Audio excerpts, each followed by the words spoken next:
Halo, teman-teman. Oke. Udah on cam ya? Semua ya? Sudah, Coach. Coach, suaranya jelas nggak? Jelas-jelas. Tinggal videonya nggak nampak. On cam ya, Coach? On cam, on cam. Siap. Ya. Mbak Nova, halo. Hengki-nya mana? Hengki. Keluar, Coach. Keluar ya? Halo, Mbak Nova, silakan on cam. Ini Abil nggak lagi perjalanan kan? Aman ya? Aman udah di kosan, Coach. Oke, sip, mantap. Oke, jadi kita mulai ya. Sejarah Nasional Indonesia yang pertama itu TWK minggu kelima.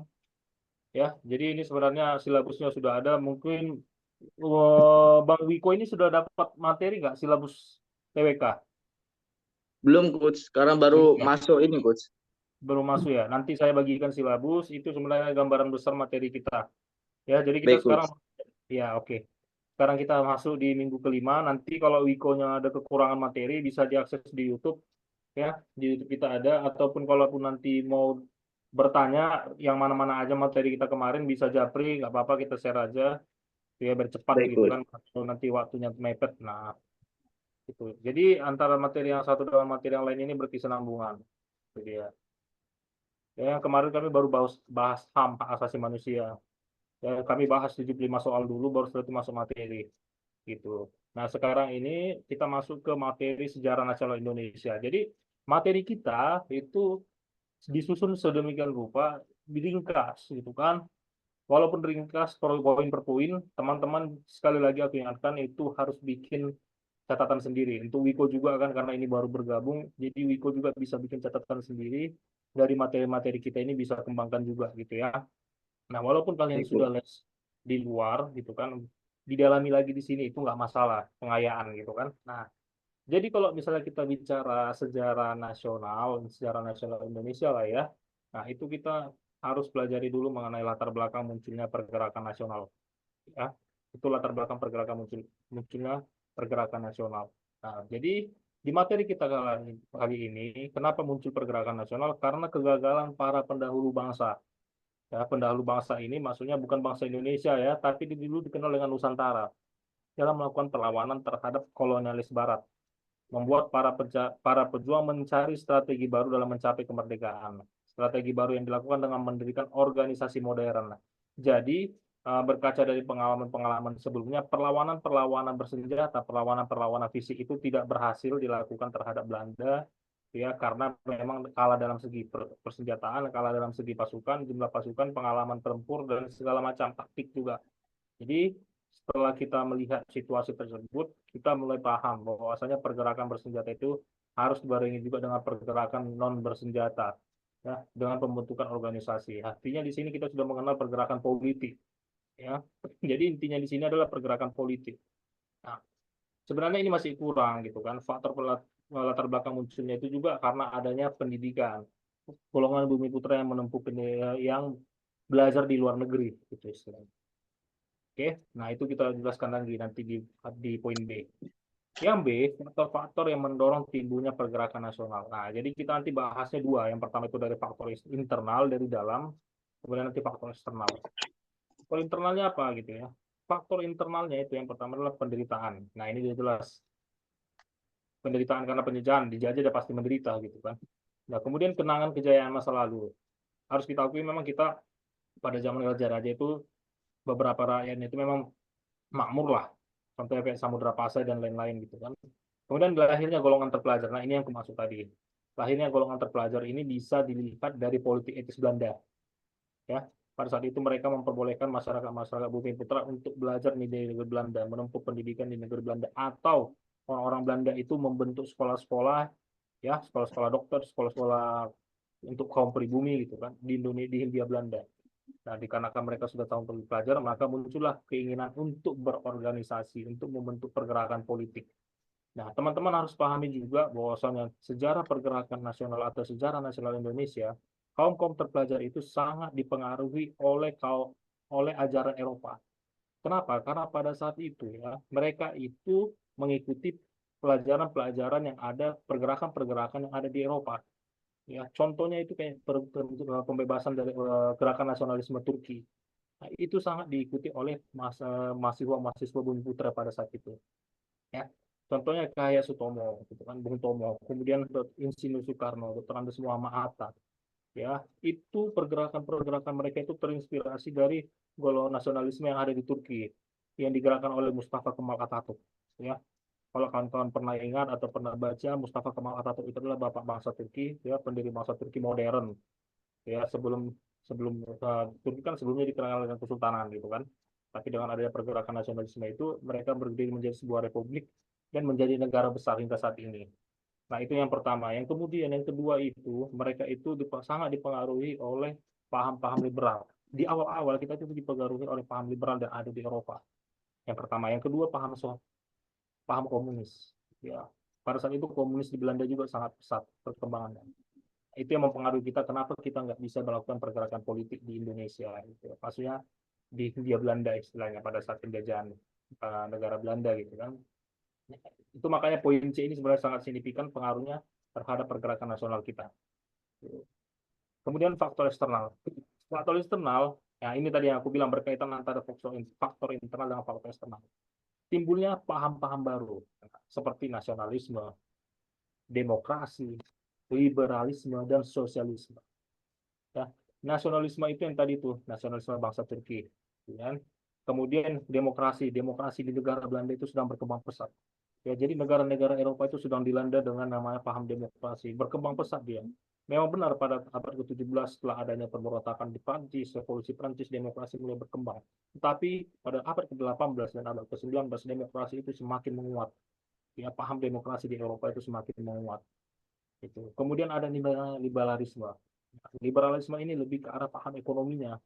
Bukan ekonomi pada saat itu negeri Belanda memang harus diakui pada abad ke-19 itu lagi jaya-jayanya ya pada awal abad ke-19 ya karena masa resesi itu kan tahun 1920 bukan tapi pada awal abad 19 gitu ya sampai ke tahun 1920 1930 mereka itu jaya kenapa karena mereka itu memiliki daerah jajahan itu dia jadi liberalisme di sini sangat kental kemudian ada namanya sosialisme nah selain liberalisme paham yang berkembang itulah paham sosialisme sama kelas sama rata gitu istilahnya sosialisme ini adalah membagi rata milik milik bersama gitu kan kekayaan-kekayaan itu dibagi rata. Nah, tetapi kalau dalam sosialisme ekstrim nanti berkembang menjadi komunis, di teman-teman ya. Nah, paham-paham inilah yang mempengaruhi golongan-golongan terpelajar pada saat itu. Kenapa mempengaruhi? Apa pengaruhnya gitu kan? Jadi kawan-kawan bisa lihat ketika mereka selesai belajar dari luar negeri, mereka bisa mendirikan yang namanya Budi Utomo. Kemudian mereka bisa mendirikan yang namanya Partai Komunis Indonesia, gitu kan? Dengan tokohnya Semaun dulu yang paling terkenal gitu kan, Sneflit, gitu kan? Kemudian juga mendirikan partai-partai. Ini cikal bakal kan? Dengan adanya paham-paham tadi. Nah, tokoh-tokoh tadi yang belajar ke Belanda dengan dipengaruhi paham-paham seperti ini dibawa ke Hindia Belanda, mereka lah yang mendirikan partai-partai yang ada di Indonesia, pergerakan-pergerakan politik. Gitu. Nanti kita bahas satu-satu ya. Kemudian kemenangan Jepang atas Rusia pada tahun 1905. Kawan-kawan kalau pernah dengar perang Jepang atas Rusia itu pertempuran di kapal Tsushima tahun 1905, bukan nggak ada yang menyangka Jepang itu sebagai bangsa Asia yang notabene dari segi tinggi badan, segi fisik aja kalah dari bangsa Rusia yang tinggi, bukan dari segi persenjataan dan teknologi bisa menang bangsa Eropa, ya yaitu Rusia gitu. Jadi itu melatar belakangi kalau misalnya bangsa Asia itu bisa untuk mencapai kemerdekaan atau bisa untuk melakukan suatu pergerakan untuk melawan penjajah, penjajah atau misalnya imperialis. Imperialis ini contohnya salah satunya Rusia. Gitu kan. Kalau bangsa Asia aja bisa gitu kan kenapa ya kalau bangsa Asia seperti Jepang aja bisa kenapa bangsa Asia yang lain nggak bisa gitu karena Indonesia juga atau dalam arti dikenal dengan Hindia Belanda itu juga bangsa Asia gitu kan kenapa nggak bisa gitu nah, pasti bisa yang ketiga adalah gerakan Turki Muda nah ini yang aku bilang tadi Turki Muda itu adalah revolusi di Turki yang meruntuhkan Kesultanan Turki menghancurkan Kesultanan Turki yang tadinya dia berbentuk kesultanan berubah menjadi republik. Oke, kemudian revolusi nasional Cina. Revolusi nasional Cina di sini adalah revolusi yang tadinya berbentuk kerajaan kekaisaran berubah menjadi republik. Ya, sebelum Cina terbagi dua, mereka itu republik dulu satu. ya. Nah, baru nanti setelah terbagi dua antara Republik Rakyat Cina, kemudian Taiwan, nah itu dia sejarahnya beda lagi. Nah, tapi yang mau kita bahas di sini adalah Revolusi Nasional Cina. Gitu ya. Oke, itu faktor yang eksternal. Faktor internal yang tadi yang 3 itu, faktor eksternalnya yang 4 ini. Ini sering keluar, ya, faktor internal, faktor eksternal dalam bentuk beberapa soal. Diacak dia sering, dibikin berurutan juga sering, gitu kan. Jadi variasi soal itu harus dipahami oleh teman-teman, biar teman-teman nanti nggak kaku waktu menjawab soal, gitu kan.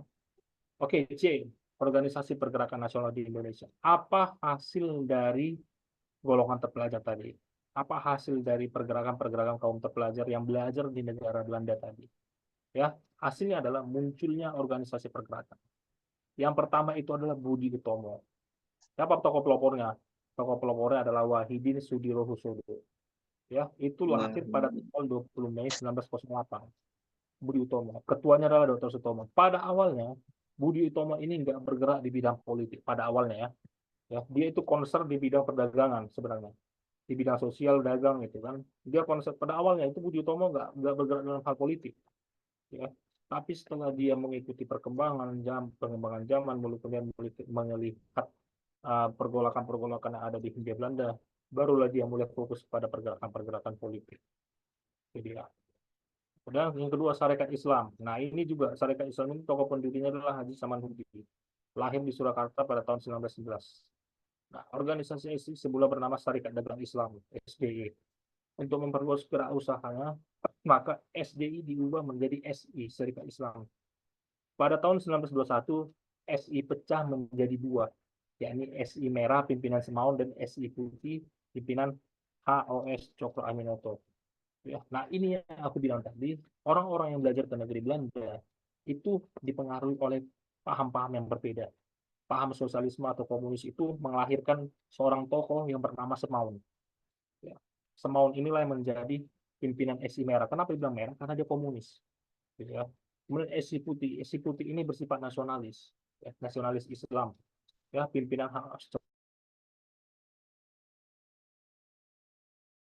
SI ini, Syarikat Islam ini juga sering masuk. Gitu. Kemudian Hindis Party, ya Partai Hindia. Tokoh pendirinya adalah tiga serangkai. Tiga serangkai yang dimaksud di sana adalah siapa? Dr. Dewes Dekker, kemudian Dr. Cipto Mangunkusumo, kemudian Suryadi Suryaningrat. Ya, sorry. Oh. Nah, ini lahir di Bandung pada tanggal 25 Desember 1912. Ya, apa pergerakan mereka gitu kan? Nah, pergerakan yang mereka lakukan adalah menghasilkan atau menerapkan cita-cita kesatuan nasional Indonesia. Kemudian berusaha mendapatkan persamaan hak bagi semua orang Indonesia. Kemudian yang ketiga memperbesar pengaruh pro-Hindia atau Indonesia di dalam pemerintahan. Kemudian memperbaiki ekonomi rakyat Indonesia dan memperkuat mereka yang lemah ekonominya. Nah, cara mereka berjuang Indis Party ini bukan cara yang frontal, ya. Dia itu bergerak di bawah tanah. Tuh. Pergerakan untuk melawan Belanda itu nggak terlalu nampak. Ya, jadi dia itu lebih ke arah dia melakukan pelatihan-pelatihan politik, gitu kan. Dia melakukan pendidikan-pendidikan kepada masyarakat Indonesia, gitu kan. Baru bergagas program-program ekonomi, gitu. Tapi pengaruh mereka yang paling besar itu adalah yang bagian C, memperbesar pengaruh pro-Hindia atau Indonesia di dalam pemerintahan. Ya teman-teman, harus diingat pada zaman Hindia Belanda ada yang namanya Volkskrant. Kalau sekarang DPR ya, itu namanya Dewan Rakyat. Nah, sebelum ada pergerakan nasional, Volkskrant itu hanya diisi oleh orang Belanda. Tapi setelah ada pergerakan nasional, Volkskrant bisa diisi oleh orang-orang Hindia Belanda Bumi Putra. Itu pun masih terbatas, hanya untuk golongan-golongan bangsawan saja sebenarnya. Walaupun seperti itu, ya tetap aja berarti kita sudah memenangkan satu poin. Kita bisa bergabung ke dalam Volkskrant, ya di dalam pemerintahan, seperti itu. Kemudian PI, Perhimpunan Indonesia. Tokoh pendirinya adalah para mahasiswa yang berada di Belanda. Ya, ini mahasiswa yang berada di Belanda periode-periode berikutnya gitu kan, atau periode yang sudah sebelumnya, tapi dia masih tinggal di Hindia Belanda, belum kembali gitu kan. Jadi di Belanda itu mereka menerbitkan yang namanya majalah Hindia Putra, ya, yang membuat tulisan-tulisan para anggotanya. Ya, siapa pendirinya? Pendirinya adalah RP Sosro Kartono. Kemudian Raden Husein Jayadiningrat, ini adalah pendiri dari Perhimpunan Indonesia. Jadi Perhimpunan Indonesia ini pergerakannya itu lebih concern di negeri Belanda. Dia concernnya di luar negeri, enggak di Indonesia, enggak di Hindia Belanda. Gitu. Tapi anggota-anggotanya ada juga yang di Hindia Belanda, tapi pergerakan-pergerakan mereka itu digerakkan di negeri Belanda. Ya. Yang kelima adalah Partai Nasional Indonesia. Nah, ini salah satunya partai yang paling awal, ya, yang kita kenal dulu sampai eksis di zaman reformasi TNI itu masih ada. Itu kan kalau kawan-kawan masih ingat ketika tahun 1999 atau tahun 2000-an lah, ketika kita melihat siapa kontestan pemilu gitu kan. Bukan kontestan pemilu, pemilihan pemilihan pemilihan pemilihan presiden kalau nggak salah. Itu masih ada PNI. PNI, PDIP, baru dia Partai Nasionalis Indonesia, Marhain gitu kan, Banteng Merah. Itu adalah tokoh pendiri adalah Insinyur Soekarno. PNI lahir di Bandung pada tanggal 4 Juli 1927. Ya. Pada tahun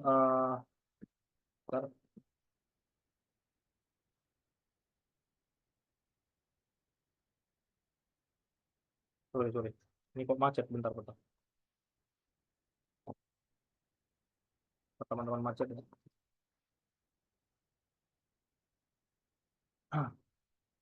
Pada tahun 1930 ya, tokoh-tokoh itu PNI itu ditangkap karena kegiatan-kegiatannya dianggap membahayakan kolonialis Belanda. Ya, tokoh PNI yang dimaksud di sini adalah Insinyur Soekarno utamanya. Ya, ya, jadi pada saat itu Insinyur Soekarno melahirkan sebuah tulisan Indonesia Menggugat. Kalau teman-teman pernah baca, nah itu dibuat pada saat dia ditangkap oleh Belanda ketika dia masih aktif dalam PNI. Istrinya itu masih istri, namanya itu masih Inggit Ginarsi. Kalau teman-teman pernah baca sejarahnya, Inggit Ginarsi itu yang menyertai dia setia, sangat setia dengan Insinyur Soekarno ketika dia ditangkap oleh Belanda pada tahun 1930. Gitu. Kemudian Partai Indonesia Raya atau Parindra lahir pada tanggal 25 Desember 1935. Ya. Parindra ini merupakan gabungan dari Budi Utomo dan Persatuan Bangsa Indonesia. Ya, usaha-usaha yang dilakukan oleh Parindra antara lain pendidikan kepada rakyat, menggalang persatuan dan kesatuan bangsa, kemudian meningkatkan kesejahteraan rakyat. Itu Parindra. Ya. Parindra ini eksis, nggak terlalu eksis dia. Dia hanya sampai ke zaman zaman Orde Lama. Setelah itu hilang. Ya. Nggak tahu dia gabung kemana. Jadi dia kurang eksis. Yang eksis itu adalah PNI. Kemudian 7 Gerakan Rakyat Indonesia atau Gerindo. Tokoh pendirinya adalah Akal Gani dan Mr. Muhammad Yamin. Kemudian Mr. Ahmed Syarifuddin. Ya. Gerindo ini lahir di Jakarta pada tanggal 24 Mei 1937. Ya. Tujuan dari Gerindo ini adalah untuk Indonesia merdeka dengan asas nasionalis dan demokrasi. Gerindo bukan Gerindra ya. Gerindo. Kemudian 8 Gabungan Politik Indonesia atau GAPI. Lahir 21 Mei 1939. Ini merupakan gabungan dari partai politik yang ada di Indonesia. Latar belakang terbentuknya GAPI yakni untuk menuntut kemerdekaan Indonesia dari pemerintahan Belanda. Ya. Jadi mereka ini secara langsung menuntut kemerdekaan Indonesia itu di dalam Dewan Volksraad atau Dewan Rakyat. Dan jangka waktu yang diberikan mereka adalah jangka waktu 10 tahun. Gitu ya. Nah, kemudian pergerakan wanita. Pergerakan wanita juga ada. Ya, tokoh pelapornya adalah Raden Ajeng Kartini. Raden Ajeng Kartini mempengaruhi kaum wanita lainnya untuk memperjuangkan emansipasi. Ya, oleh karena itu muncullah tokoh-tokoh wanita yang lain seperti Dewi Sartika. Dewi Sartika ini kalau kawan-kawan ingat, ya, itu mendirikan sekolah keutamaan istri di Bandung pada tahun 1954. Ya. Nah, yang ini yang sering masuk soal ini Putri Berdiko ini sering salah. Dia pikir nanti Putri Berdiko didirikan oleh Dewi Sartika, padahal yang mendirikan adalah Raden Ajeng Sabarudin dan Raden Ajeng Sutina, Joy Pranoto. Nah, ini teman-teman harus paham ya. Dewi Sartika itu mendirikan sekolah keutamaan istri. Tapi kalau Putri Merdiko itu era Sabarudin dan era Sutina. Jangan terbalik. Ya. Perkembangan dari pergerakan wanita ini ditandai dengan adanya Kongres Wanita Indonesia yang diadakan pada tanggal 22 sampai 28 Desember 1928 di Yogyakarta. Ya. Berdasarkan hasil kongres ini terbentuklah Perserikatan Istri Indonesia atau PII, teman-teman. Ya.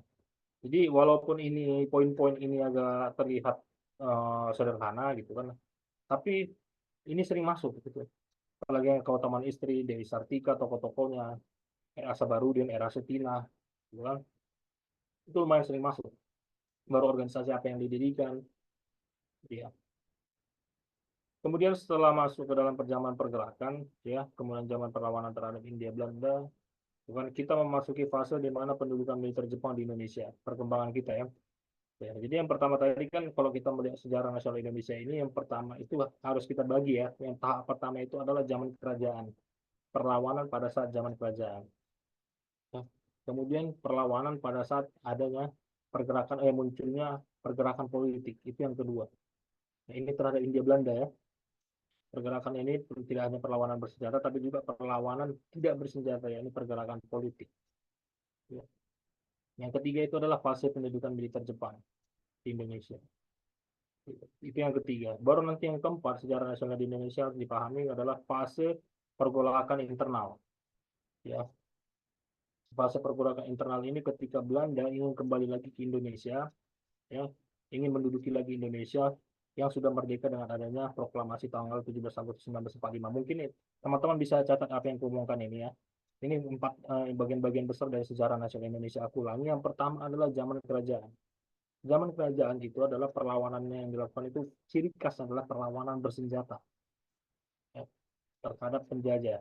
Bukan hanya orang Belanda, tetapi juga Portugis, ya. Kemudian setelah itu ada beberapa tahun itu terhadap Inggris. Kemudian ada juga penjajah-penjajah seperti Spanyol, walaupun nggak selama dari Belanda, tapi ada. Kemudian setelah pergerakan politik terhadap Belanda, ya, muncul yang namanya pendudukan militer Jepang di Indonesia. Ya.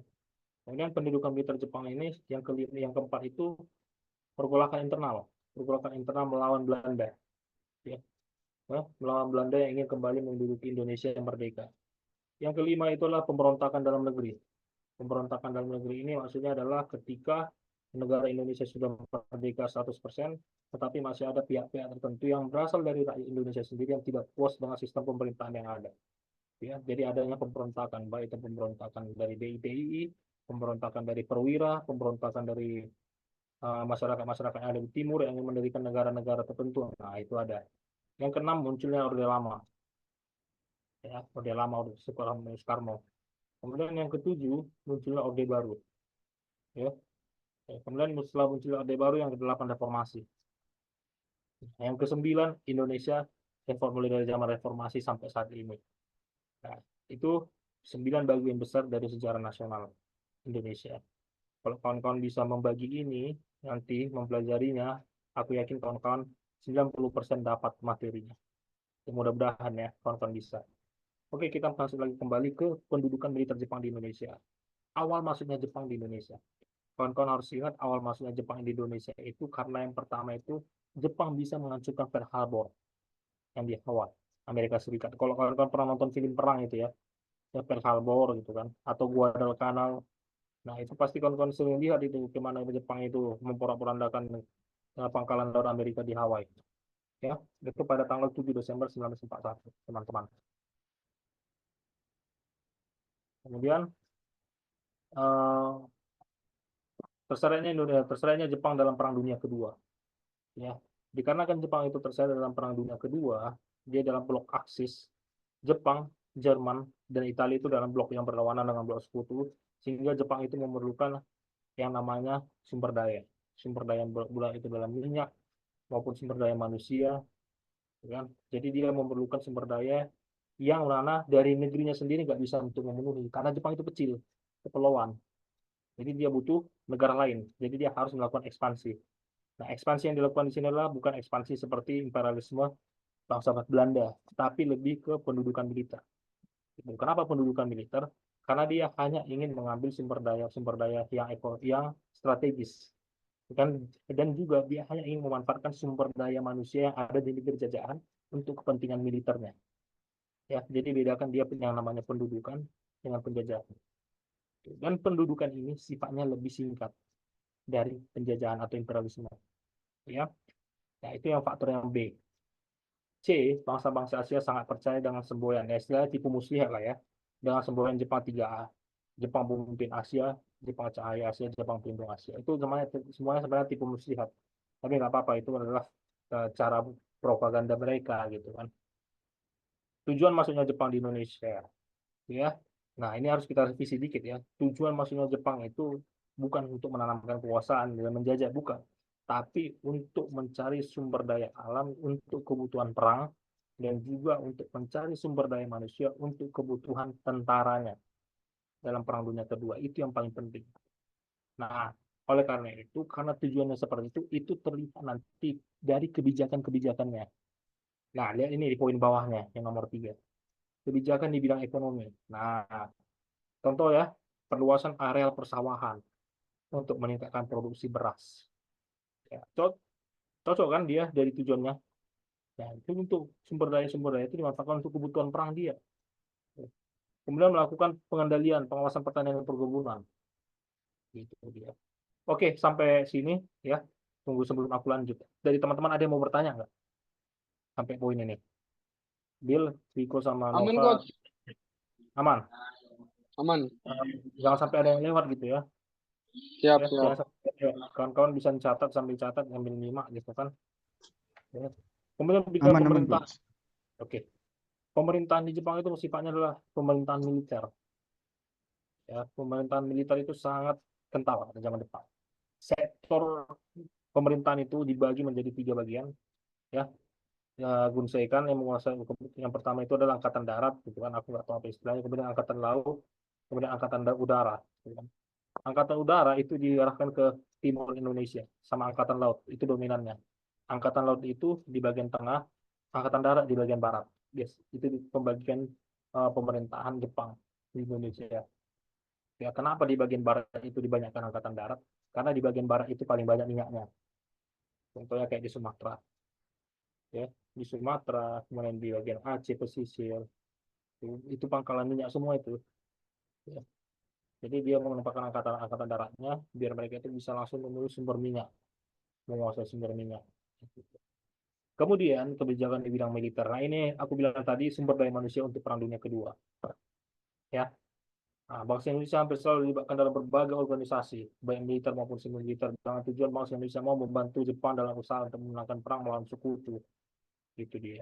Kemudian organisasi militer apa gitu kan?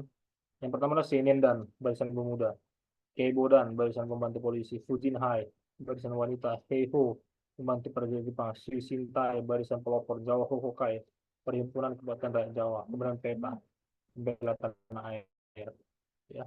Jadi yang paling krusial di sini adalah PETA. Kan? PETA ini pembela tanah air adalah cikal bakal perwira-perwira TNI di awal-awal. Ya.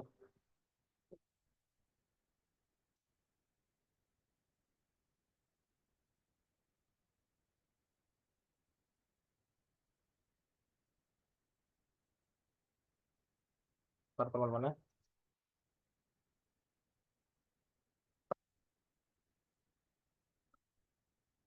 Oke. Nah, di awal itu ya tentara-tentara Indonesia itu ketika ada peta itu dimanfaatkan untuk mempelajari teknik-teknik militer walaupun tidak sesempurna ketika mereka masuk KNIL.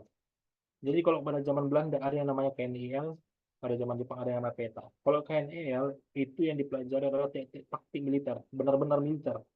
Tapi kalau di peta itu yang dipelajari itu gak seluruhnya secara militer, semi militer mereka. Maka itu kenapa ketika perwira-perwira PETA, lulusan PETA dalam perwira lulusan KNL itu terdapat perbedaan dalam hal teknik pertempuran. Perwira-perwira KNL itu lebih matang dalam hal taktik pertempuran. Perwira-perwira PETA kurang matang dalam hal taktik pertempuran. Nah, kalau KNL itu dilatih di Akademi Militer Belanda yang ada di Indonesia, KMA, Koninklijke Military Army. Ya. Kalau misalnya kalau di peta dia hanya dipersiapkan secara kilat, gitu kan? Nggak sampai dia sampai 5 tahun dipersiapkan enggak. Kalau KNIL itu adalah militer organik, Koninklijke Military Academy, sorry, KMA. Ya, jadi itu ada perbedaannya, teman-teman. Nah, kemudian di bidang sosial budaya, pada masa pemerintahan Jepang itu, ya, itu dia diawasi penggunaan bahasa Indonesia itu memang diperbolehkan, gitu kan, tapi dia dibatasi, ya. Apalagi di media massa itu dibatasi dengan sangat ketat itu. Kemudian radio-radio juga diawasi, bahasa-bahasa Belanda juga dihapuskan, diganti dengan bahasa Jepang dan bahasa Indonesia. Gitu ya. Nah, kemudian setelah ada pendudukan militer Jepang, muncul perlawanan rakyat Indonesia terhadap Jepang. Ya, perlawanan terhadap Jepang ini ada dua. Ya, ada yang secara militer, ada yang secara non militer. Nah, tujuan non militernya apa gitu kan? Yang pertama, perjuangan melalui organisasi buatan Jepang.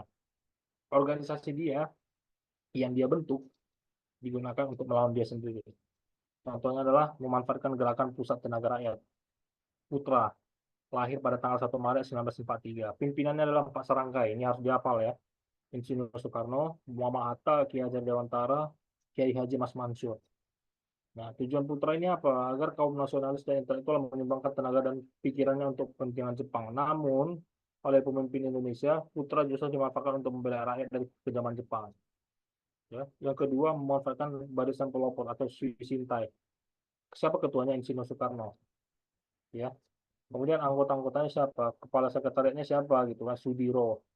Anggota-anggotanya ini Cairo Saleh, Asmar Hadi, dan lain-lain. Ya, ini tujuannya adalah untuk menyalurkan aspirasi, walaupun nggak didengar sama orang Jepang. Yang ketiga adalah memanfaatkan Badan Penasihat Pusat atau Chuo Sangiin. Sama aja ini, lahir pada tanggal 5 September 1943 atas dasar anjuran Jenderal Hideki Tojo, Perdana Menteri Jepang.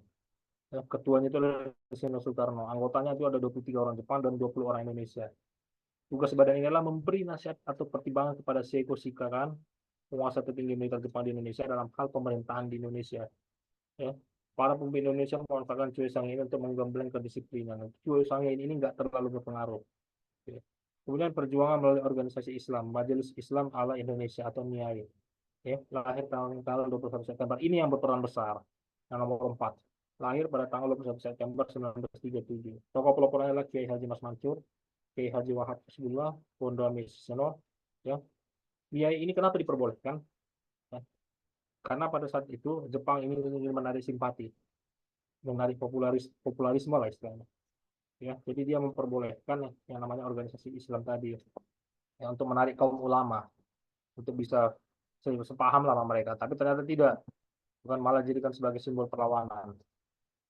Gitu. Ya. Kemudian perjuangan melalui gerakan bawah tanah. Ya, perjuangan melalui gerakan bawah tanah ada beberapa kelompok gitu. Ada gerakan kelompok Sultan Syahrir. Ada gerakan kelompok Amir Syarifuddin. Ini yang paling terkenal juga ini, selain Sultan Syahrir. Kemudian kelompok Persatuan Mahasiswa. Kemudian kelompok Soekarni. Kemudian kelompok Pemuda Menteng 31. Gitu. Jadi ini masing-masing punya peran gitu kan. Yang paling keras itu sebenarnya dia Sultan Syahrir sama Amir Syarifuddin. Itu dia. Kemudian perjuangan bersenjata. Perjuangan bersenjata adalah perlawanan menggunakan senjata. Nah, ini harus kawan-kawan catat apa-apa aja dia. Ini perlawanan rakyat di Cokling, Aceh, 10 November 1942. Ya, walaupun kalah besar, tapi tetap ada perlawanan, nggak apa-apa lah gitu ya. Kemudian perlawanan rakyat di Pontianak pada tanggal 16 Oktober 1943. Perlawanan rakyat di Singaparna, Jawa Barat pada 25 Februari 1944.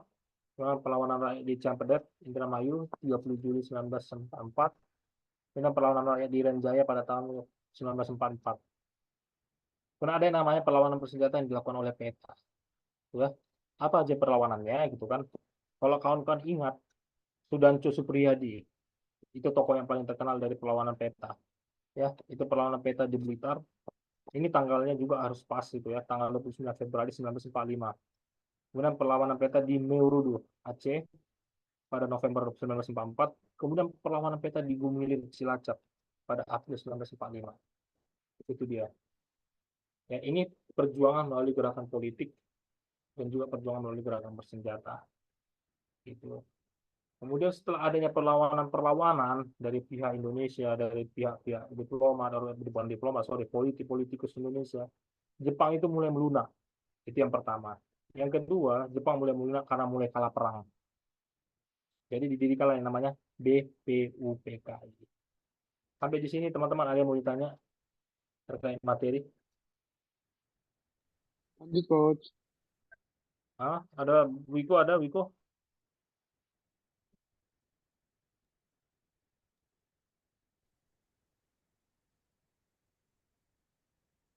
Ada mau ditanya? Hmm. Nggak ada ya? Cukup. Oke, kita lanjut ya. Kita lanjut. Yang pertama, alasan Jepang membentuk BPUPKI. Nah, ini dia. Akhir 1944, posisi Jepang di berbagai kawasan mulai terdesak. Ya. Keadaan ini terjadi karena beberapa hal. Yang pertama, Jepang itu mengalami kekalahan. Ya, kemudian pada tanggal 17 Juli 1944, Perdana Menteri Hideki Koiso meletakkan jabatannya dan digantikan oleh Jenderal Kuniaki Koiso.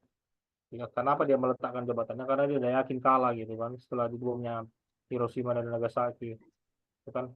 Nah, sebelum dibom pun dia sudah merasa dia kalah gitu. Karena Hiroshima dan Nagasaki dibom pada bulan Agustus. Gitu kan. Bulan Juli dia mundur. Kemudian itu tugas utama Perdana Menteri baru Jenderal Kuniaki Koiso itu ingin memulihkan kewibawaan Jepang di hadapan bangsa-bangsa Asia yang baru saja dibebaskan oleh Jepang. Terus dari cengkeraman imperialis Eropa ini sudut pandang mereka. Sebenarnya kita bukan karena Jepang kita bisa merdeka. Gitu kan. Nah, langkah politik Perdana Menteri Koiso itu menjanjikan kemerdekaan. Kemudian bendera merah putih boleh dikibarkan, katanya. Ya, pada kenyataannya mereka itu nggak senang istilahnya. Kemudian pada tanggal 1 Maret 1945 diumumkan pembentukan Badan Penyelidik Usaha Usaha Persiapan Kemerdekaan Indonesia atau dalam bahasa Jepangnya Dokuritsu Junbi Kosaka. Ini harus diingat. Walaupun ini pelajaran yang sudah di kelas 2 atau kelas 1, kadang-kadang dia keliru antara Dokuritsu Junbi Kosaka dan Dokuritsu Junbi Inkai. Antara BPUPKI dengan PPKI dia kadang keliru gitu ya. Nah, kapan BPUPKI diresmikan? BPUPKI diresmikan itu pada tanggal 28 Mei 1945. Ya. Siapa ketuanya? Ya, ketuanya adalah KRT Rajiman Wedyo Diningrat. Ya. Anggotanya ada, ini diingat ya kawan-kawan ya, 28 Mei 1945, kemudian KRT Rajiman Wedyo Diningrat, anggotanya ada 67 orang, ya, yang terdiri dari tokoh utama pergerakan nasional dari berbagai daerah dan aliran. Nah, yang ke nomor 3, ini krusial. Sidang BPUPKI itu dari beberapa soal, bisa kawan-kawan lihat, ataupun kawan-kawan ketika tryout, pasti ini masuk. Aku tanya sama teman-teman, pernah nggak masuk yang kayak gini? Sidang pertama BPUPKI, ketika tryout. Pernah kan? Masuk, masuk coach. Masuk, iya. Jadi ini nggak mau memang harus kalian bikin catatan dan hafal lah. Bukan. Kalau kalian hafalan, tipikalnya ini pasti bisa. Tapi kalau kalian nggak hafalan tipikalnya, lebih baik kalian baca ulang-ulang. Gitu. Atau kalau kalian orang yang tipikal mendengar dari penjelasan orang lain, kita ada YouTube gitu kan, ulangi YouTube ini, dengarkan ini. Gitu. Jadi cara belajar setiap orang kan beda. Gitu kan? Nah, semua itu bisa disiasati dengan cara kemauan teman-teman untuk mengulang lah di rumah. Gitu kan? Sidang yang pertama, 29 Mei 1 sampai 1 Juni 1945. Apa tujuannya? Itu kan merumuskan dasar negara Indonesia. Ya, rumusan itu pada tanggal berapa aja gitu kan? Pada tanggal 29 Mei 1945, ya, Muhammad Yamin mengumumkan 5 asas dasar negara, peri kebangsaan, ini harus dihafal, peri kemanusiaan, ketuhanan, kerakyatan, kesejahteraan rakyat. Ini kadang-kadang nanti di urutannya diubah-ubah. Nah, jadi kalau misalnya kita nggak paham urutan ini, kita pasti salah gitu kan. Kemudian pada tanggal 31 Mei 1945, usulan dari Dr. Supomo menyampaikan dasar-dasar untuk Indonesia merdeka, yaitu persatuan, kekeluargaan, keseimbangan lahir batin, musyawarah, keadilan rakyat. Persatuan, kekeluargaan, keseimbangan lahir batin, musyawarah, keadilan rakyat. Nah, itu harus diingat itu Dr. Supomo. Muhammad Yamin, peri kebangsaan, kemanusiaan, ketuhanan, kerakyatan, kesejahteraan rakyat. Kemudian pada 1 Juni 1945, nah ini Endel Soekarno yang mengumumkan 5 dasar negara. Walaupun nggak terlalu sama dengan Pancasila sekarang, tapi itu adalah penyempurnaan dari usulan Soekarno. Ya. Yang pertama itu kebangsaan Indonesia. Yang kedua adalah internasionalisme atau perikemanusiaan. Yang ketiga mufakat dan demokrasi. Yang keempat kesejahteraan sosial. Yang kelima ketuhanan yang Maha Esa. Itu kenapa usulan Soekarno itu diterima menjadi dasar negara. Dan pada tanggal 1 Juni 1945 diperingati sebagai hari lahirnya Pancasila.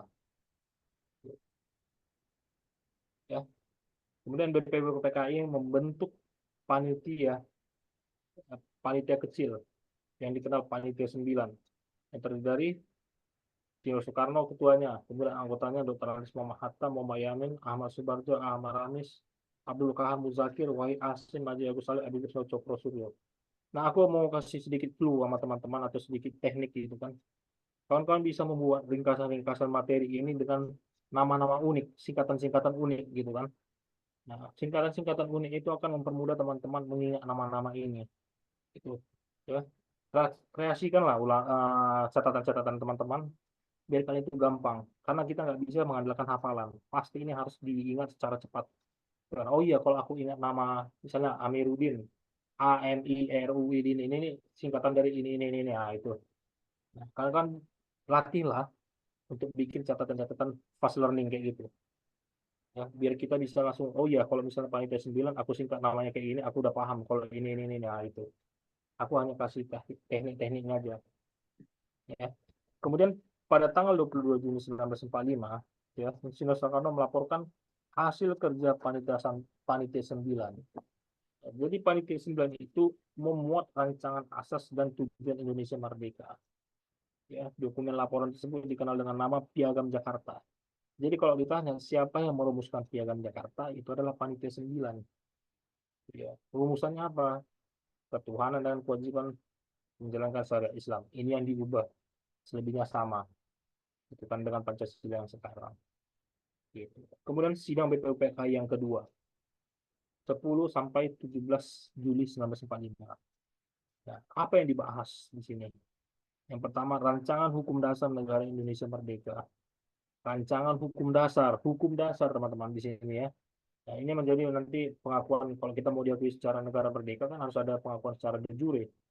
Nah, kalau de jure itu kita punya undang-undang, konstitusi.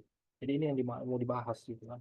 Yang kedua, Piagam Jakarta menjadi pembukaan hukum dasar, pembukaan jadi hukum dasar kita gitu kan. Pembukaan hukum dasar kita diambil dari Piagam Jakarta dengan beberapa perubahan sebagai berikut. Yang pertama, pada alinea keempat, perubahan hukum dasar dia ganti dengan nama Undang-Undang Dasar. Undang-Undang Dasar 45 itu ya sebelum itu cikal bakalnya itu dari alinea keempat ya, pembukaan dari hukum dasar ini ya, itu diganti menjadi undang-undang dasarnya ini itu memuat tentang tujuan negara. Nah, pembukaan yang dari Undang-Undang Dasar 45 alinea keempatnya itu adalah awalnya itu ya, itu rancangannya dari BPUPKI di sidang kedua. Tapi disempurnakan, kemudian dimasukkanlah dia ke dalam Undang-Undang Dasar 45 menjadi alinea keempat pembukaan Undang-Undang Dasar Negara 45. Awalnya kita mengatakan Undang-Undang Dasar itu sebagai hukum dasar. Selanjutnya kita menyebutnya menjadi Undang-Undang Dasar. Itu ya, pelan-pelan teman-teman. Aku tahu kalian capek gitu kan. Jadi kita harus bahasnya pelan-pelan itu. Kemudian sidang yang kedua ini ya, di antara pemusatan perwakilan dan undang-undang. Nah, ini sidang yang kedua ini membahas semua tentang rumusan dari pembukaan Undang-Undang Dasar. Rumusan dari tujuan negara. Ya, oke. Itu dia. Jadi sidang yang pertama itu memuat tentang dasar negara, sidang kedua itu membahas tentang rancangan hukum dasar, yang pembukaan dan sekaligus pembukaannya. Ya. Oke, setelah itu muncul yang namanya PPKI. Ya, pada tanggal 7 Agustus 1945, ya, BPUPKI dibubarkan. 2 hari setelah dibubarkan, ini pada tanggal 19 Agustus, ya, Insinyur Soekarno, Dr. Andes Muhammad Hatta, dan Dr. Rajiman Weddiobiningrat itu dipanggil menghadap Marsikal Terauchi di Dalat, Vietnam. Ya.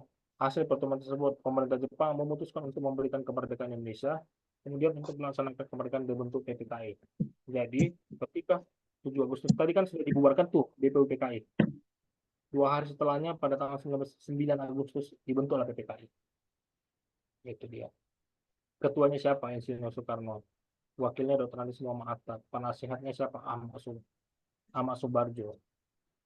Ya.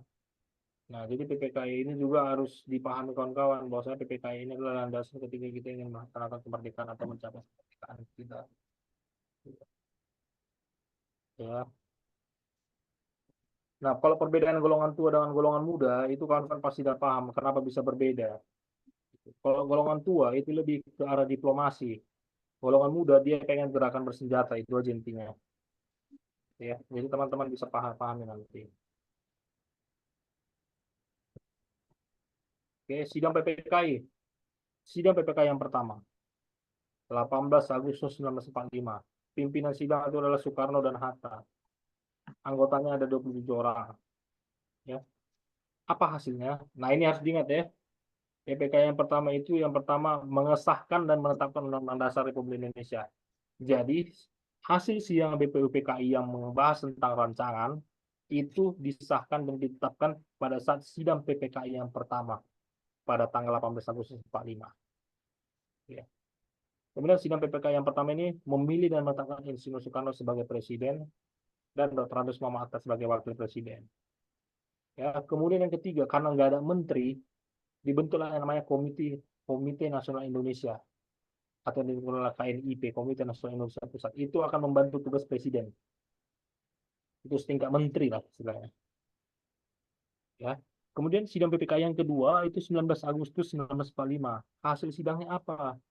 Ya, itu yang pertama menetapkan 12 kementerian sebagai pembantu presiden. Ya, kemudian menetapkan wilayah Indonesia menjadi 8 provinsi dan menunjuk para gubernurnya. Yang ketiga diusulkan kepada Presiden Republik Indonesia untuk membentuk tentara kebangsaan. Nah, kalau dikatakan TKR kapan dibahas, itu kan kapan dibahas dalam sidang PPKI, itu jawabannya adalah sidang PPKI yang kedua. Ya, usulan, pembahasan. Hati-hati ya. Ini baru kita bahas yang sidang PPKI yang ketiga. Sidang PPKI yang ketiga 22 Agustus 1945, hasil keputusan sidangnya yang pertama membentuk Komite Nasional Membentuk Indonesia, kemudian membentuk PNI sebagai satu-satunya partai di Indonesia, tapi kemudian dibatalkan, bukan? Kemudian membentuk Badan Keamanan Rakyat. Nah, soal kemarin yang kawan-kawan kita kena jebak itu ada di sidang PPKI kedua dan sidang PPKI ketiga. Soalnya gini, kapankah diusulkan pembentukan tentara atau Badan Keamanan Rakyat? Soalnya sangat menjebak kan? Kapankah diusulkan pembentukan Badan Keamanan Rakyat? Dia jawab sidang PPKI ketiga 22 Agustus 45. Salah jawabannya, protes dia gitu kan. Ya nggak bisa protes. Karena setelah dilihat, di sidang ketiga itu adalah pembentukan, bukan pengusulan lagi. Pengusulan itu ada di sidang PPKI kedua. Gitu. Nah, di sini dia letaknya kawan-kawan yang harus teman-teman pahami nanti. Ya, soal-soal itu dia menjebak. Itu kalau kita nggak paham konsepnya, kita bisa salah. Satu soal itu berfungsi, berguna loh. Ya. Ya. Kemudian peristiwa Rengas Dengklok. Nah, kalau peristiwa Rengas Dengklok ini singkatnya gini, kaum muda itu nggak sepakat dengan kaum tua dalam hal proklamasi kemerdekaan Indonesia. Ya, kita sudah selesai bahas tentang PPKI BPUPKI karena sidangnya sudah sampai 3 kali, udah final itu. Nah, sekarang itu gimana caranya ketika kita itu mau bahas peristiwa-peristiwa ketika Indonesia mau merdeka. Ya. Ketika Indonesia mau merdeka, ada dua golongan yang bertentangan. Yang pertama golongan tua dan golongan muda. Golongan muda pengen secepatnya Indonesia itu merdeka. Kalau bisa setelah Jepang kalah tanggal 16 Agustus itu diumumkan kalah, kayak itulah kita harus merdeka. Tapi golongan tua enggak, dia pengen tunggu dulu. Kita bentuk dulu semuanya, badannya ada, tentaranya ada, baru kita bentuk negara. Karena golongan muda nggak sabaran, diculiklah yang dua orang tadi itu. Ya, Insinyur Soekarno sama Dr. Andes Hatta. Diasingkan ke Rengas Dengklok. Bukan diasingkan, dicuri lah istilahnya. Biar mau memenuhi tuntutan dari pemuda. Bukan. Nah, tapi yang menengahi, nah ini soalnya masuk juga. Siapakah yang menengahi antara golongan muda dan golongan tua ketika peristiwa Rengas Dengklok? Jawaban kau nanti adalah Ahmad Subarjo. Kalau nggak ada Ahmad Subarjo, nggak ada namanya pertemuan pemikiran antara golongan tua dan golongan muda. Nah, dengan adanya penengahan dari Ahmad Subarjo, bisalah dirumuskan proklamasi kemerdekaan tadi. Ya, sehingga kita bisa merdeka pada tanggal 17 Agustus 1945. Begitu, teman-teman. Nah, ini kawan-kawan bisa lihat siapa yang mengetik naskah proklamasi Sayuti Melik. Ya, yang menandatangani naskah proklamasi Insinyur Soekarno Dr. Andes Muhammad Hatta. Usulan siapa gitu kan? Naskah proklamasi itu harus ditandatangani oleh Insinyur Soekarno Dr. Andes Muhammad Hatta. Itu usulan dari Soekarno. Gitu deh, teman-teman. Sampai di sini ada yang mau ditanya? Teman-teman, halo? Lanjut coach. Lanjut ya. Nah, ini kan ada ini ya, konflik Indonesia dengan Belanda. Ini kita bahas di sejarah nasional Indonesia yang kedua di minggu ke-6, teman-teman. Nah, jadi kita dapat tahu materi-materi untuk hari ini. Kawan-kawan sudah bisa lihat, gitu kan. Sampai di sini kembali aku tanya dari masing-masing teman-teman, ada yang mau ditanyakan atau didiskusikan?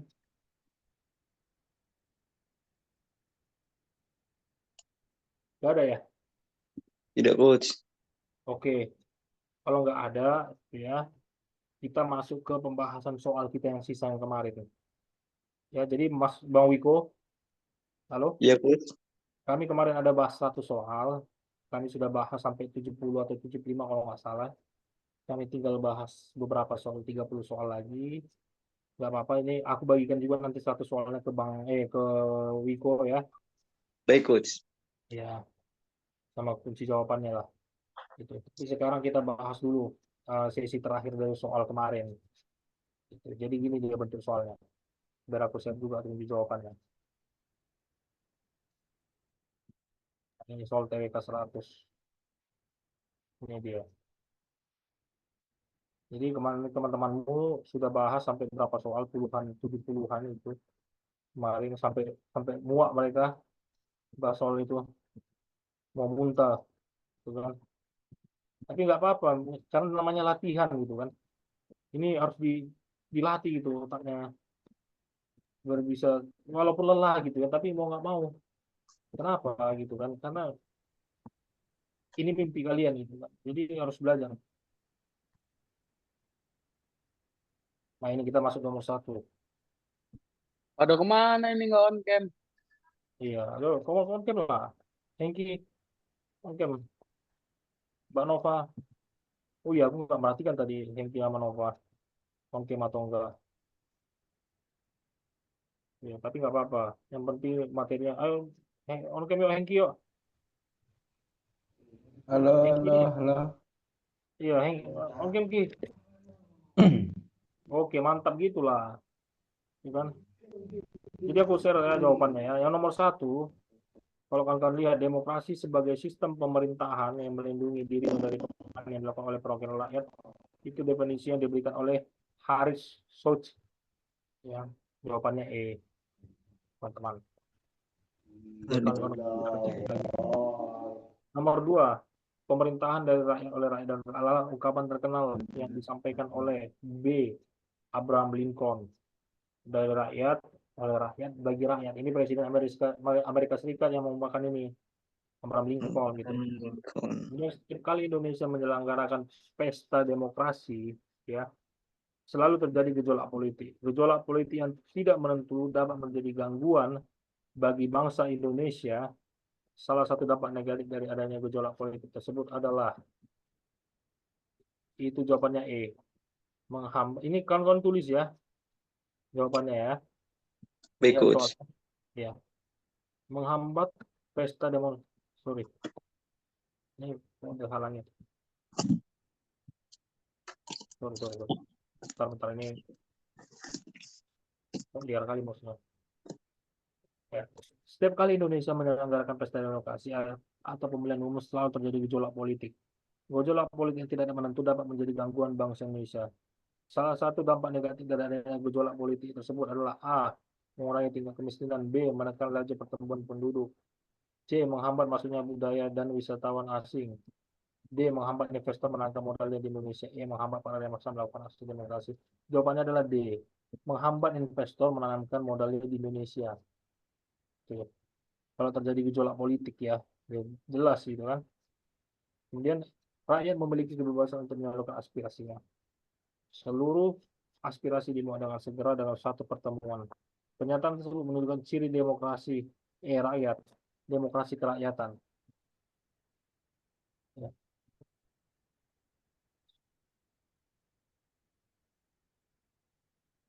Sorry. 4, rakyat memiliki kebebasan untuk menyalurkan aspirasinya. Seluruh aspirasi dimuat dengan segera dalam satu pertemuan. Sorry, itu jawabannya demokrasi langsung. Ya, D Demokrasi. jawabannya. Ya. Nomor 4, Dodol. Nomor 5, Benjamin menyampaikan bahwa demokrasi adalah kekuasaan atas pemerintahan yang dikendalikan oleh seluruh anggota masyarakat secara sah, menandakan demokrasi dengan sistem langsung. Itu jawabannya E. Nomor 5. Langsung. Kemudian nomor 6, pernyataan berikut yang menunjukkan contoh wujud demokrasi tidak langsung adalah A. Rakyat secara langsung menyampaikan aspirasinya karena jumlah pendidikan sedikit. B. Aspirasi rakyat disampaikan melalui wakilnya di parlemen. C. Rakyat menyampaikan pendapatnya tanpa melalui lembaga perwakilan. D. Rakyat diberikan kebebasan dan keterikatan pada pemilu. E. Rakyat tidak mengenal Izin adanya toilet proses. ya, Coach. Jawabannya adalah B. Ya, Izin toilet. ya. Jawabannya adalah B. 6B. Bola. 7. Sistem demokrasi yang diwariskan oleh peradaban Yunani dan Romawi kuno terbukti belum optimal dan masih ditemukannya pada abad ke-16, pada abad ke-6 sampai 15 sebelum Masehi, sebuah indikator antidemokratis, yaitu D. Kediktatoran.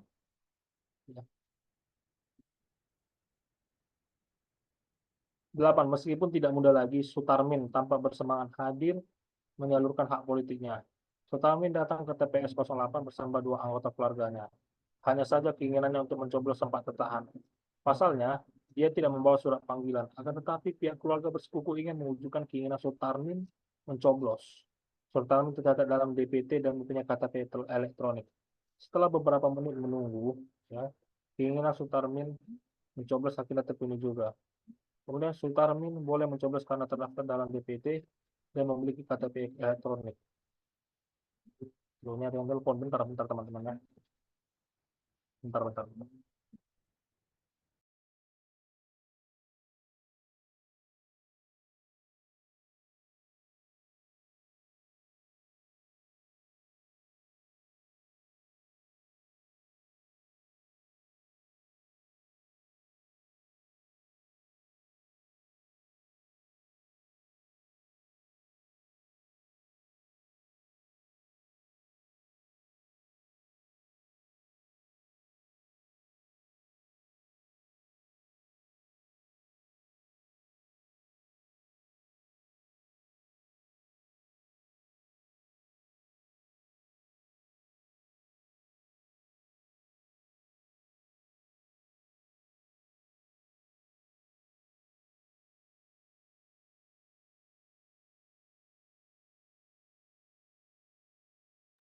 Oke, Sutarmin boleh mencoblos karena terdaftar dalam DPT dan memiliki KTP elektronik.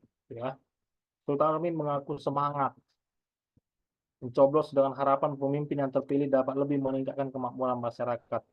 Perwujudan demokrasi Pancasila yang dialami Sutarmin yaitu E. Menjamin keikutsertaan rakyat dalam kehidupan bernegara. Mana tuh? Silakan biar kali bos. Bentar ya teman-temannya. Sorry. I'm sorry. Ya ini dia. Menjamin keikutsertaan rakyat dalam kehidupan bernegara, ikut mensukseskan pemilu, pembangunan dan duduk dalam perwakilan permusyawaratan. 9. Sistem pemrosesan konflik yang hasilnya berdasarkan apa yang diperbuat oleh para pesertanya. Dengan syarat bahwa hasil dan apa yang terjadi bukanlah atas paksaan dari kekuasaan manapun, merupakan definisi dari metode musyawarah mufakat. Jawabannya B. 10. Partai politik merupakan kendaraan masyarakat untuk melaksanakan fungsi demokrasi. Berikut ini adalah fungsi partai politik, kecuali D. Petugas rakyat. Ya, itu bukan petugas rakyat, tapi mereka itu sosialisasi politik, rekrutmen politik, komunikasi politik, kontrol politik. Kalau petugas partai, ya, tapi bukan petugas rakyat. 11. Perhatikan pernyataan berikut. Dibatasi sebagai government or rule by people. Yang kedua, segala kekuasaan politik dipegang oleh rakyat. Yang ketiga, demokrasi sering diartikan sebagai kekuasaan rakyat. Pernyataan tersebut dikemukakan oleh B. Abraham Lincoln. Ya, kenapa soal ini susah? Ini kalau bobotnya ini kan susah ini materinya. Mudah-mudahan nanti dengan adanya soal-soal ini teman-teman mungkin ya ada yang mendapatkan soal kayak gini, kawan-kawan bersiap. Ya, pernyataan tersebut dikemukakan oleh Abraham Lincoln. 12.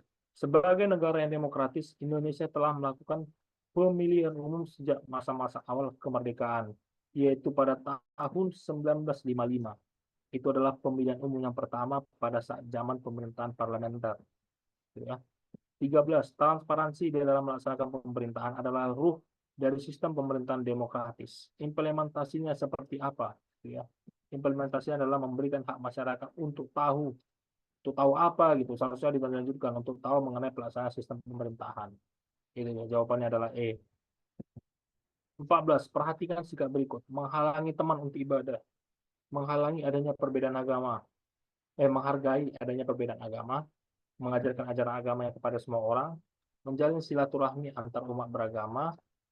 Kemudian memberi uang kepada pengemis. Sikap-sikap toleransi yang benar ditunjukkan oleh nomor B, 2 dan 3.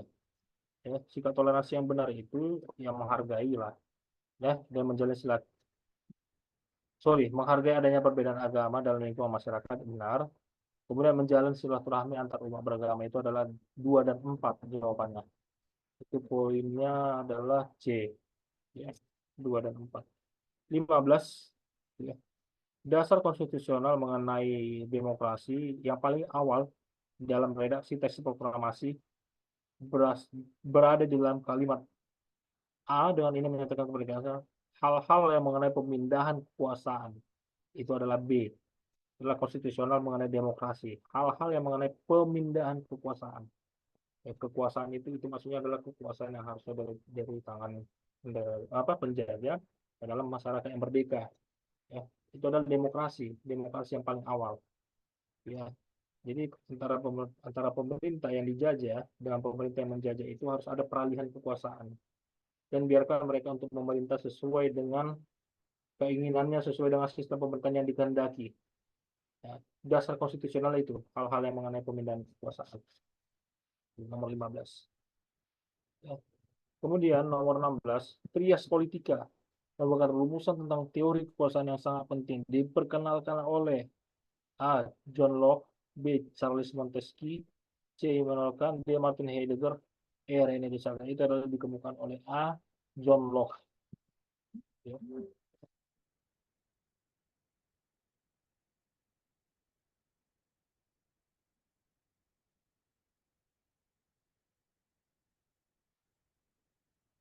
Bagi teman-teman. Oke, 17. Dalam pelaksanaannya, sistem demokrasi bisa dibagi berdasarkan beberapa aspek. Salah satunya adalah berdasarkan tahapannya. Yang pertama adalah demokrasi parlementer dan presidensial, demokrasi Pancasila dan liberal, demokrasi langsung dan tidak langsung. Jawabannya adalah C, demokrasi langsung dan tidak langsung. 18. Setiap manusia harus diperlakukan sesuai dengan harkat dan martabatnya. Nilai kemanusiaan pernyataan tersebut menunjukkan adanya A. kerjasama, B. perbedaan, C. jalinan, D. perlindungan terhadap manusia, E. pengakuan terhadap hak asasi manusia. Jawabannya adalah E. pengakuan terhadap hak asasi manusia. 19. Dalam sistem demokrasi referendum dikenal istilah referendum fakultatif, yaitu A. referendum atas undang-undang atau peraturan baru apakah akan diterima atau tidak. Itu jawabannya adalah A. 20. Demokrasi versi Soekarno yang dituangkan dalam 3 pokok pikiran yang disebut dengan Trisila. Disebut dengan A. Sosionasionalisme, sosiodemokrasi, dan ketuhanan yang Maha Esa. Jawabannya adalah A. 21. Sikap demokratis adalah perilaku keseharian yang didasarkan kepada semangat demokratis yang dapat ditunjukkan dengan cara A. menghargai pendapat orang lain. 22. Lembaga yang memiliki kuasa untuk melaksanakan melaksanakan peraturan perundang-undangan. Ini hati-hati ya. Melaksanakan peraturan perundang-undangan. Pelaksana, eksekutif, C. 23. Kritikan yang diberikan oleh Soekarno terhadap sistem demokrasi yang dipraktikkan oleh Amerika Serikat dan Prancis dikarenakan keberpihakan pada sebagian kelompok yang bersifat sangat politis. Menurut Soekarno dan juga Hatta, diperlukan juga demokrasi di bidang ekonomi. C jawabannya. 24. Perhatikan perilaku berikut ini. 1. Membina rasa nasionalisme dan patriotisme. 2. Menghargai keberagaman. 3. Menjunjung tinggi hak-hak pribadi. 4. Menghayati Bhinneka Tunggal Ika. 5. Mendukung keputusan yang menentukan diri sendiri. Perilaku yang sesuai dengan nilai persatuan Indonesia ditunjukkan dengan nomor apa? 1, 2, dan 4. Ya, membina rasa nasionalisme, menghargai keberagaman, menghayati Bhinneka Tunggal Ika. Jawabannya B. 25. Kedaulatan yang dimiliki oleh semua negara bisa hilang disebabkan oleh beberapa faktor berikut ini, kecuali kala perang benar. Penggabungan negara dalam usaha membentuk federasi betul. Pemisahan diri dari sebuah negara bisa. Terjadinya kudeta benar. Yang tidak benar itu adalah D. Tidak menggunakan sistem demokrasi. Ya, karena ada negara yang tidak menggunakan sistem demokrasi tetap ada eksis. Negara apa? Korea Utara. Nggak ada demokrasinya itu. Tapi eksis nggak eksis. Fakta kan? Kemudian nomor 26. Demokrasi parlementer pada akhirnya dihentikan oleh Presiden Soekarno dengan mengeluarkan dekret Presiden pada tanggal 5 Juli 1959 disebabkan ini harusnya untuk apa gitu kan? Ya, jawabannya adalah E, pengembalian Undang-Undang Dasar 45. Kembali kepada Undang-Undang Dasar 45. 27. Sebagai inti dari negara, kedaulatan bisa dikatakan sebagai poin paling penting dalam sebuah negara. Berikut ini adalah sifat-sifat yang dimiliki oleh kedua kedaulatan, kecuali A, asli, B, permanen. Permanen ya. Asli, B, permanen, C, absolut, D, bulat, E, istimewa. Nilai-nilai kedaulatan itu kecuali istimewa. D. 28. Indonesia sebagai negara demokratis dijalankan oleh pemerintah menurut dasar-dasar demokrasi, yang berarti A, pemilu dilaksanakan berdasarkan hukum tertulis yang berlaku. B, pelaksanaan pemerintahan dibatasi oleh konstitusi. C, pelaksanaan pemerintahan mengikuti amanat Pancasila. D, melakukan pembangunan berdasarkan tradisi yang sudah lama berlaku. E, hukum tunduk pada kendaraan yang memberikan laporan. Jadi jawabannya adalah B, pelaksanaan pemerintahan dibatasi oleh konstitusi.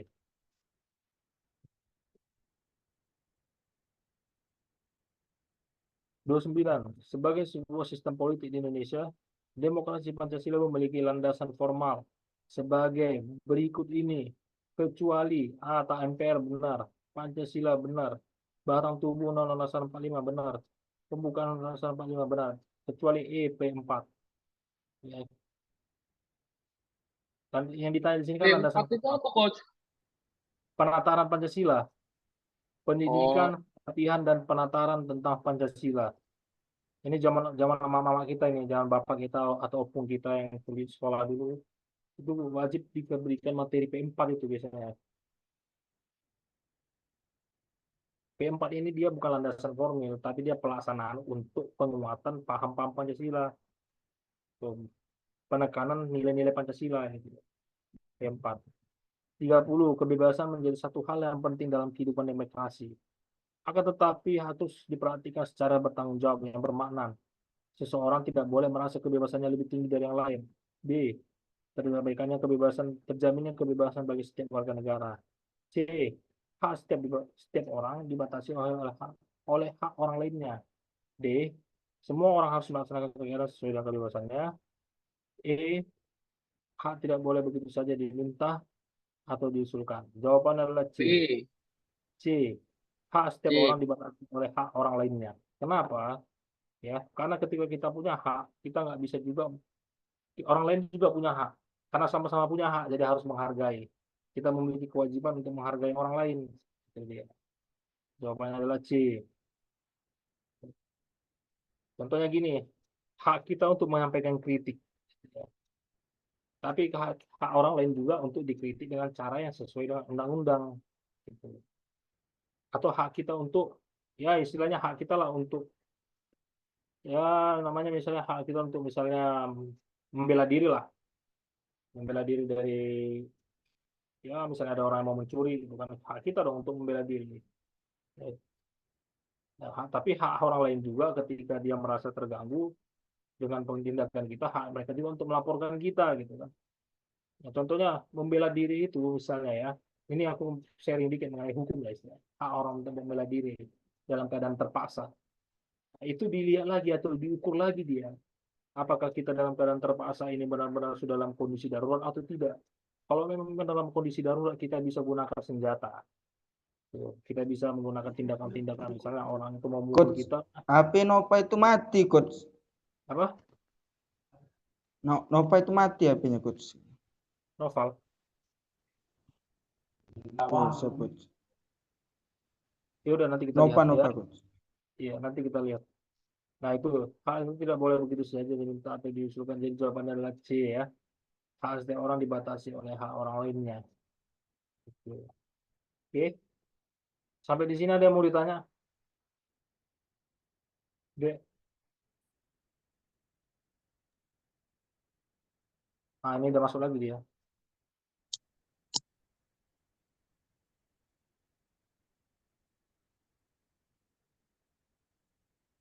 Halo. Oke. Iya, Coach. Coach, Nomor 30 jawabannya C ya, Denova ya. Hak setiap orang dibatasi oleh hak orang lainnya.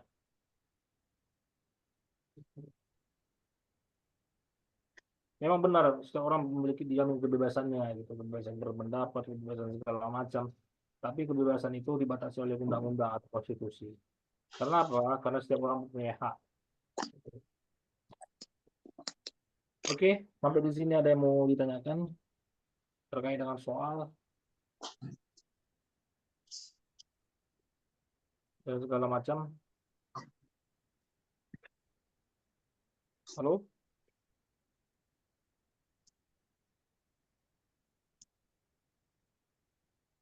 Kita ada Halo, soal Dek. nggak, Bro?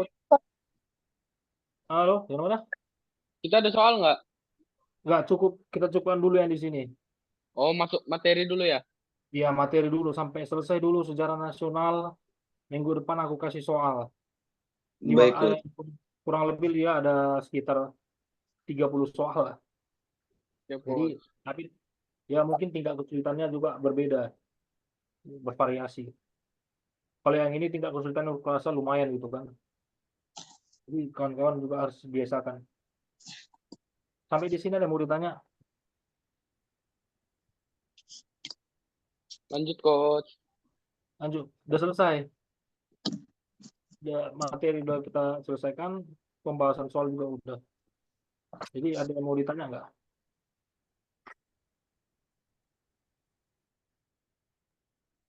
Halo?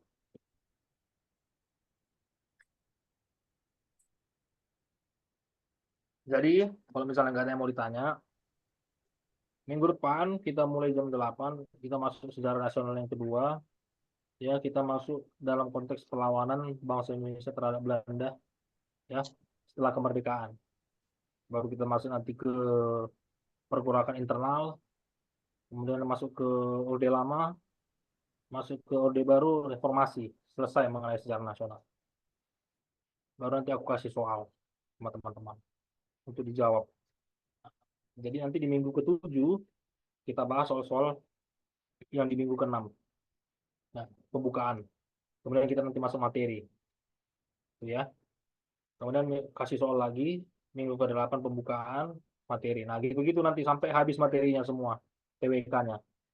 Oke, teman-teman? Untuk info selanjutnya nanti dia akan diumumkan di grup Telegram. Ya, aku harap teman-teman nanti lebih aktif lagi. Yang teman-teman yang nggak datang hari ini, tolonglah ya, datanglah, diajak lah. Yuk kita belajar gitu kan. Sebenarnya karena kalau misalnya nggak diajak itu rugi dia. Terus, rugi waktu, ketinggalan materi gitu kan. Jadi nggak ada salahnya. Ya, oke teman-teman. Ada yang masih mau ditanyakan?